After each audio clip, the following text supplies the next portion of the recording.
স্থানীয় সময় মঙ্গলবার মালদ্বীপের বাংলাদেশ দূতাবাসের উদ্যোগে আয়োজিত হয় প্রবাসী বাংলাদেশিদের মতবিনিময় সভা। এ সময় দেশটিতে বাংলাদেশের শ্রম বাজারের বর্তমান পরিস্থিতির পাশাপাশি আলোচনা হয় অবৈধ প্রবাসীদের বৈধকরণ ও অবৈধ ব্যবসা থেকে প্রবাসীদের বিরতি থাকার বিষয়ে। দেশটির আইন যথাযথভাবে মেনে চলার আহ্বান জানান বাংলাদেশের হাই কমিশনার।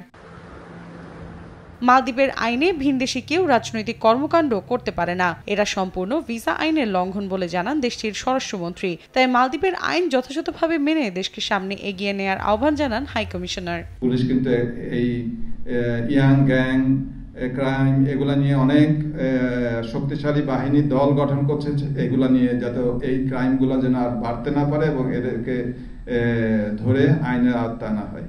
আমরা যদি সচেতন না হয়, 2 পয়সার লোভে যদি আমরা এর সাথে জড়িয়ে যাই, এই অবৈধ অর্থ কোনোভাবেই আপনাকে, আপনার পরিবারকে, আপনার দেশকে সম্মান দিতে পারবে না।